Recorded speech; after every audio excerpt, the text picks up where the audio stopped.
അരിയും ഗോതമ്പും ഒഴിവാക്കി ഹെൽത്തിയായ ഒരു ബ്രേക്ക്ഫാസ്റ്റ് റെസിപ്പിയാണ് ഇന്ന് കാണിക്കുന്നത്. Overnight oats. ഇത് ബ്രേക്ക്ഫാസ്റ്റ് മാത്രമല്ല ഡിന്നറായിട്ടും എടുക്കാവുന്നതാണ്. ഏത് ഓട്സ് ആണോ കയ്യിലുള്ളത് അത് എടുക്കാം. പുതുതായി ഓട്സ് വാങ്ങുവാണെങ്കിൽ റോൾഡ് ഓട്സ് ആയിരിക്കും നല്ലത്. ആദ്യം ഒരു കപ്പ് അല്ലെങ്കിൽ ഒരു ഗ്ലാസ് അളവിൽ പാൽ എടുക്കാം. ആ പാലിലേക്ക് അര ഗ്ലാസ് വെള്ളം ചേർക്കുക. അതിലേക്ക് അര കപ്പ് ഓട്സ് മിക്സ് ചെയ്ത് വെക്കാം. ഇനി ഇത് ലോ ഫ്ലെയിമിലിട്ടൊന്ന് കുക്ക് ചെയ്തെടുക്കാം. 1-2 മിനിറ്റ് കൊണ്ട് തന്നെ ഓട്സ് വെന്ത് കിട്ടും. ഓട്സ് ഡയറക്റ്റായിട്ട് പാലിൽ സോക്ക് ചെയ്തും ഇത് ചെയ്യാറുണ്ട്. പക്ഷേ അങ്ങനെ വരുമ്പോൾ ഓട്സിൻ്റെ ഒരു റോ ടേസ്റ്റ് ഉണ്ടാകും. അത് ഒഴിവാക്കാനാണ് ഇതുപോലെ ഒന്ന് കുക്ക് ചെയ്യുന്നത്.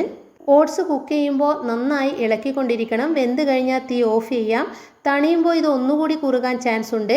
ആവശ്യമെങ്കിൽ അര ഗ്ലാസ് തിളച്ച വെള്ളം ചേർത്ത് നമുക്കിതൊന്ന് ലൂസാക്കിയെടുക്കാം. ഇനി ഇതൊന്ന് ചൂടാറാൻ മാറ്റി വയ്ക്കാം. റൂം ടെമ്പറേച്ചറിലായി കഴിഞ്ഞാൽ അടപ്പുള്ള ഒരു ഗ്ലാസ് ബൗളിലോ അല്ലെങ്കിൽ അടപ്പുള്ള സ്റ്റീൽ പാത്രത്തിലേക്കോ മാറ്റാം. ഇതിലേക്ക് 1 ടേബിൾ സ്പൂൺ ചിയാ സീഡ് ചേർത്ത് നന്നായി ഇളക്കി യോജിപ്പിച്ച് അടച്ചു വെച്ച് ഫ്രിഡ്ജിൽ സൂക്ഷിക്കാം. ബ്രേക്ക്ഫാസ്റ്റ് ആയിട്ടാണ് നമ്മളിത് കഴിക്കുന്നതെങ്കിൽ രാത്രി ചെയ്യാം. ഇനി ഡിന്നർ ആണെങ്കിൽ രാവിലെയാണ് ഈ ഒരു കാര്യങ്ങളൊക്കെ ചെയ്യേണ്ടത്. ഫ്രിഡ്ജിലെ ഫ്രീസറിലല്ല വെക്കേണ്ടത്, താഴത്തെ കള്ളിയിലാണ്. അത് പ്രത്യേകം ശ്രദ്ധിക്കണം. ഒരു നൈറ്റ് മുഴുവൻ സോക്ക് ചെയ്ത് കിട്ടിയിട്ടുള്ള നമ്മുടെ ഓട്സ് ചിയാ സീഡ് മിക്സാണിത്. ഇതിലേക്ക് ഇനി കുറച്ച് കാര്യങ്ങൾ കൂടി നമുക്ക് ചേർക്കണം. ഞാനിത് വേറൊരു ബൗളിലേക്ക് മാറ്റുന്നുണ്ട്.